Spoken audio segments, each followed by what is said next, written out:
जय श्री कृष्ण। आप सभी को मार्गशीर्ष मास शुक्ल पक्ष मोक्षदा एकादशी की ढेरों शुभकामनाएं।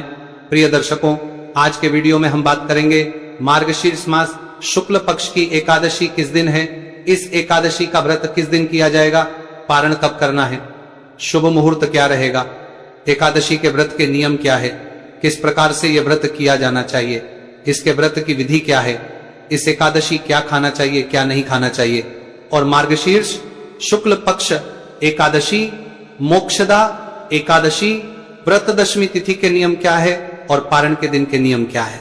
इस एकादशी पर भद्रा की बात कही जा रही है, तो भद्रा का समय क्या रहेगा, कब से कब तक भद्रा रहेगी, इसका कितना प्रभाव रहेगा और पूजन हमें भद्रा के समय पर कैसे करना है। इस प्रकार से संपूर्ण जानकारी आने वाली एकादशी के विषय में इस माध्यम से आपको प्रदान की जाएगी। आपसे निवेदन है कि वीडियो यदि थोड़ा सा भी उपयोगी लगे तो कृपया एक बार लाइक अवश्य कर दीजिएगा। अपने व्रत की सफलता के लिए और भगवान वासुदेव कृष्ण का आशीर्वाद प्राप्त करने के लिए कमेंट बॉक्स में अवश्य लिखिएगा जय श्री हरि या ओम नमो भगवते वासुदेवाय। ज्योतिष शास्त्र और पंचांग के आधार पर आपको बताते हैं कौन सी तिथि कब है, व्रत आदि कब करना है, क्या विधि है, क्या नियम है और क्या गलती नहीं करनी है। यदि आप सभी व्रत और त्योहारों की सही शास्त्रीय जानकारी प्राप्त करते रहना चाहते हैं तो कृपया चैनल को सब्सक्राइब कीजिए। आइए प्रिय दर्शकों, जानकारी आरंभ है, बात करते हैं आने वाली एकादशी की। प्रिय दर्शकों, मार्गशीर्ष मास के शुक्ल पक्ष की एकादशी, इसको मोक्षदा एकादशी कहते हैं। यह मनुष्य का कल्याण करने के लिए, मनुष्य के सभी पापों का हरण करने के लिए, यह मनुष्य को मोक्ष दिलाने के लिए कही गई है। शास्त्र कहते हैं कि जो कोई मनुष्य इस एकादशी का व्रत करते हैं उनको भगवान श्री हरि विष्णु के आशीर्वाद से मोक्ष की प्राप्ति होती है। ये एकादशी बड़े बड़े पापों का नाश करने में समर्थ है।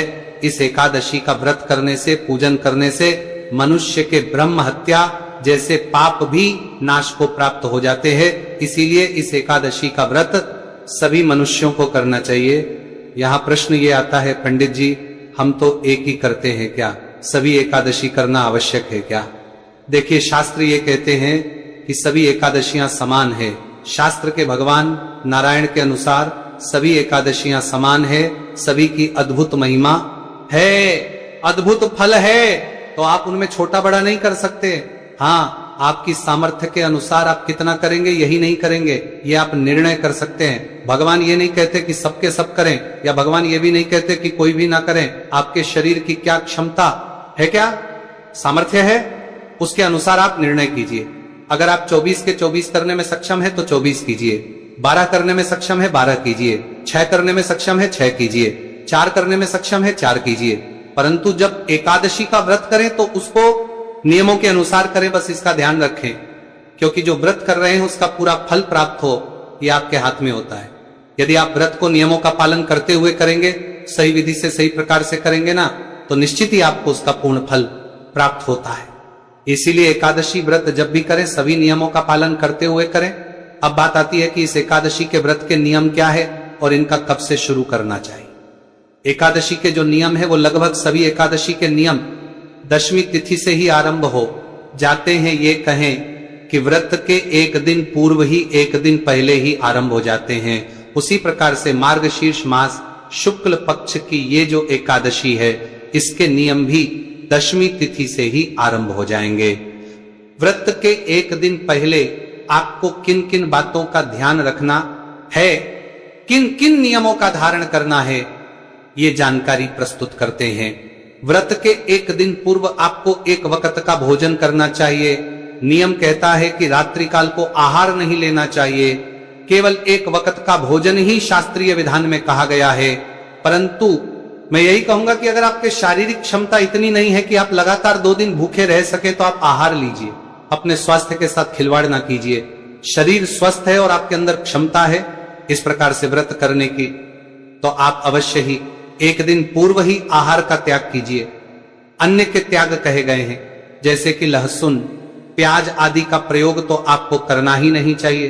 व्रत के एक दिन पूर्व ही त्याग देना चाहिए, ये तामसिक पदार्थ है।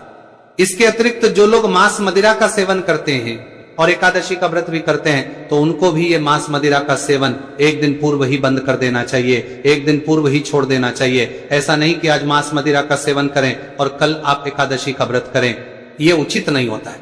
एकादशी के व्रत के एक दिन पूर्व आपको के पात्र का प्रयोग नहीं करना चाहिए। दशमी तिथि से ही के पात्र का प्रयोग वर्जित कहा गया है। एक धातु होती है, आप में से बहुत सारे जो दर्शक है पूछते हैं पंडित जी क्या है, तो एक धातु होती है जिसके पात्र में भगवान को भी भोग लगाया जाता है और प्राचीन समय में तो भोजन घर में भी किया जाता था, उसी में बनाया भी जाता था के पात्र में। तो जो पात्र है उसका प्रयोग जो है एक दिन पूर्व ही छोड़ देना है।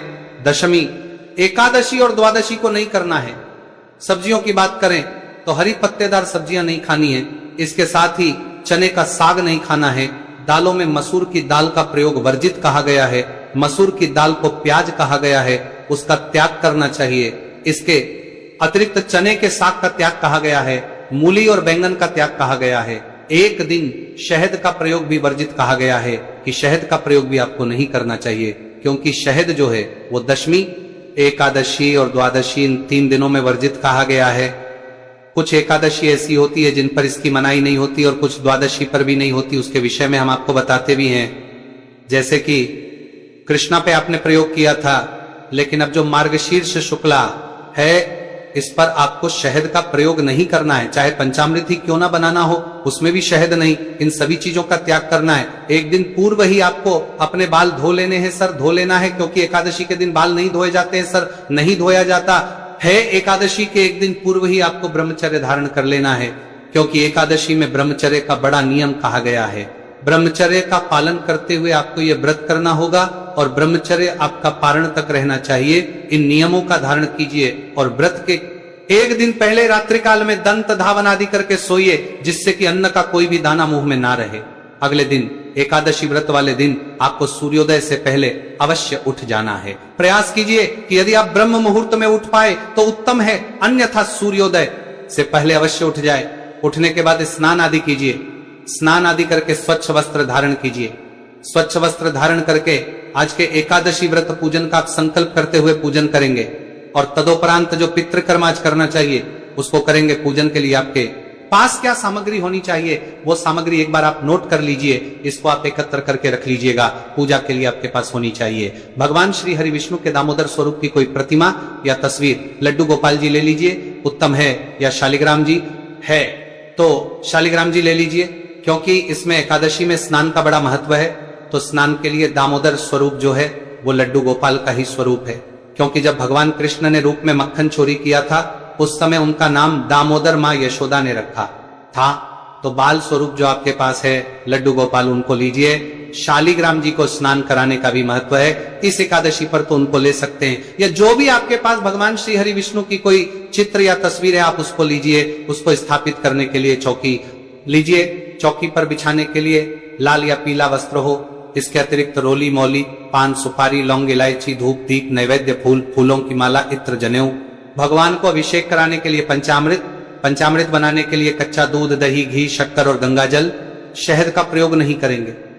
ये सारी सामग्री आपने एकत्र करके रख लेनी है। एक लोटा लीजिए तांबे का, उसको अच्छे से मान लीजिए, पहले उसमें गंगाजल भरिए फिर शुद्ध जल भरिए। अब आप इस सभी सामग्री का शुद्धिकरण करेंगे, स्थान का शुद्धिकरण करेंगे, फिर आप भगवान की स्थापना और संकल्प आदि करेंगे। तो ये सब सामग्री रख के उत्तर दिशा की ओर मुख करके बैठ जाइए। जो भी आपका पूजा स्थल है, जहां भी आप बैठ के पूजा करना चाहते हैं, जो आपके यहाँ पूजा करने के लिए उपयुक्त स्थान है, वहां पे फूल के माध्यम से लोटे में जो जल भरा है उस जल से छींटे दीजिए सभी सामग्री पर और स्थान पर जहां पर पूजन करना है। अब प्रकार से जल के छींटे देके आपने स्थान को पवित्र किया है, आपने सामग्री को शुद्ध किया है। अब आप भगवान की चौकी लगाइए, चौकी को बिछाइए, उस पर वस्त्र बिछाइए, भगवान की प्रतिमा या तस्वीर जो भी आपके पास है उसको स्थापित कीजिए। उनके सामने घी का दिया रखिए। घी का दिया है तो सीधे हाथ की ओर रखेंगे, तेल का दिया है तो उल्टे हाथ की ओर रखेंगे, धूप उसके विपरीत दिशा में रखेंगे। इस प्रकार से स्थापना कीजिए। स्थापना करके अपने सीधे हाथ पर जल लीजिए। लोटे में जो जल है ना, वैसे ही थोड़ा सा जल किसी दूसरे पात्र में, कोई छोटा लोटा है उसमें या किसी गिलास में, कटोरी में, जिसमें भी ले सके, थोड़ा सा पानी और ले लीजिए। इससे आप जल आचमनी करेंगे। इससे यजमान का शुद्धिकरण होता है। तो अपने सीधे हाथ पर जल लीजिए, उस पात्र में से चम्मच से सीधे हाथ पर जल लीजिए। सीधे हाथ पर जल लेके हाथ धो लीजिएगा सबसे पहले। अब एक एक चम्मच जल लेंगे और आचमनी करेंगे। जल लीजिए, ओम माधवाय नमः जल लीजिए, पी जाइए। ओम केशवाय नमः जल लीजिए, पी जाइए। ओम नारायणाय नमः जल लीजिए, पी जाइए। ओम हर्षिकेशाय नमः हाथ पर जल लीजिए और हाथ धो लीजिए। हाथ धो के अपने आप को तिलक कीजिए, मौली बांधिए। अब आप पूजा के लिए तैयार हैं। पारिवारिक जन यदि बैठ के पूजन कर रहे हैं तो उन्हें भी तिलक कीजिए, मौली बांधिए और संकल्प करते हुए पूजन आरंभ करेंगे। सबसे पहले दीपक को जला लीजिए, धूप है, धूप को प्रज्वलित कीजिए।